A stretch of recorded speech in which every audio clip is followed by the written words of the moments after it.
A student spends 3 years in classrooms, passes every exam, and applies for a public sector role or an international work visa. Instead of advancing to an interview, their application is instantly rejected. The rejection is a matter of credentialing, not performance. It happens because the institution that issued their degree lacked a specific endorsement. Without it, the document holds zero legal weight or economic currency in the eyes of the state. That endorsement comes from the University Grants Commission, or the UGC. It is the central authority that decides which institutions are allowed to grant valid academic credentials in India. The UGC is a statutory organization operating under the Ministry of Education. It functions as the architectural gatekeeper of higher education, responsible for the coordination and maintenance of standards across the country. Following independence, the government required a centralized authority to manage a rapidly expanding education sector. The UGC was established to ensure that a degree earned in one state would hold the same academic rigor and legitimacy as a degree from any other state. To understand how this system maintains control over 40 million students, we have to map its legal hierarchy, the friction between government oversight and academic independence, and the functional differences between rigid degrees and agile professional diplomas. Anyone attempting to navigate the Indian educational ecosystem is essentially operating within the regulatory boundaries defined by this commission. There is a common misconception that the UGC is part of the Constitution of India. It is not. The Constitution provides the mandate, but it does not dictate the daily administrative rules. Entry 66 of the Constitutional Union List places the exclusive responsibility for the coordination and determination of higher education standards entirely on the central government. To fulfill this constitutional duty, the Indian Parliament passed a specific standalone law in 1956 to create a dedicated regulatory body. That legislation is the University Grants Commission Act of 1956. It serves as the core job description for the commission, defining its structure, its leadership, and its exact legal boundaries. The UGC's power is embedded in Section 22 of this act. This section grants the commission a legally enforced monopoly on credentials, stating that the right to grant a degree is restricted to universities recognized or established by law. While the 1956 Act is the foundation, higher education changes rapidly. To manage this, the UGC governs through dynamic regulations drafted by expert committees to set standards for everything from faculty qualifications to PhD procedures.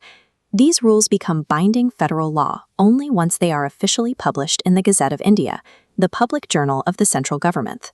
This creates an airtight legal chain linking parliamentary law directly to the regulations enforced in every recognized classroom in the country.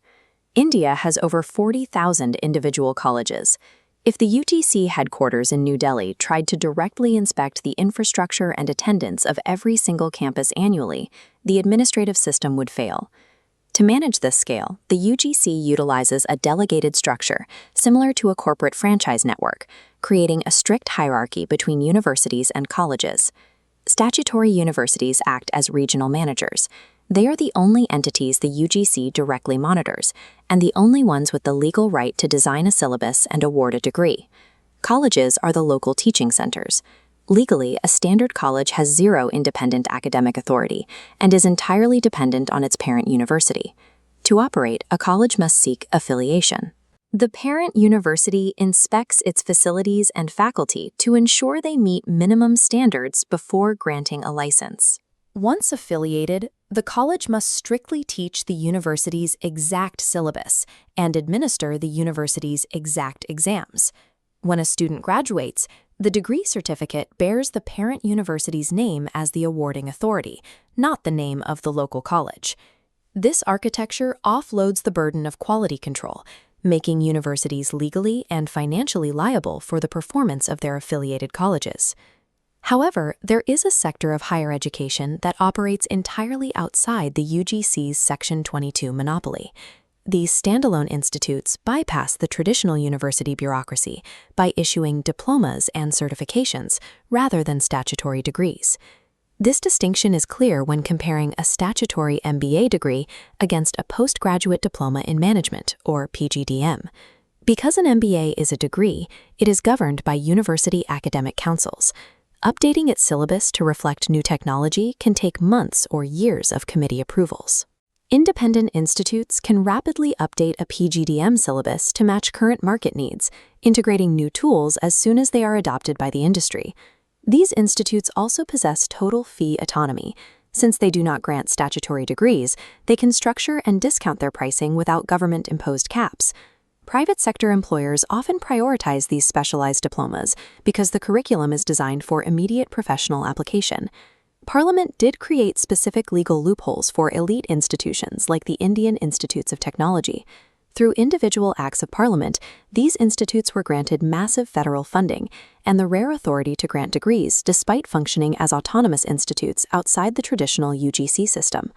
The Indian system forces institutions to choose between the universal legal validity of a statutory degree or the market-aligned agility of an autonomous diploma.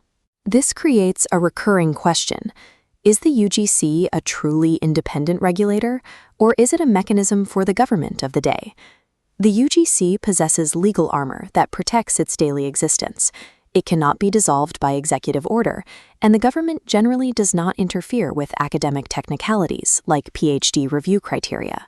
However, the central government exclusively appoints the UGC chairman and every member of the commission, allowing them to install leadership that aligns with their policy goals. The Commission also has no independent source of income, relying entirely on the Ministry of Education for its budget and its grant-giving power. The most significant constraint is built into the law itself. Section 20 of the UGC Act contains a legal override clause. It states that the UGC is bound by directions from the central government regarding questions of national policy. If a dispute arises over what constitutes a national purpose, the government's decision is final. While the UGC is independent in its daily academic decisions, it is legally tethered to the national agenda of whichever government is in power.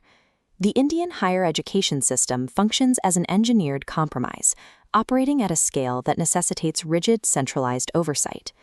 The UGC utilizes the power of federal funding to enforce uniform standards across thousands of square miles and diverse state jurisdictions. This forces students to choose between the public sector legitimacy as a statutory degree and the specialized corporate-ready speed of an autonomous diploma. While an institute can teach any subject it chooses, the physical document it hands to a student is legally invalid without statutory compliance. The government has established a walled garden for higher education, and the UGC serves as its final administrative checkpoint, an autonomous body of experts tasked with maintaining the legal and economic currency of the Indian degree.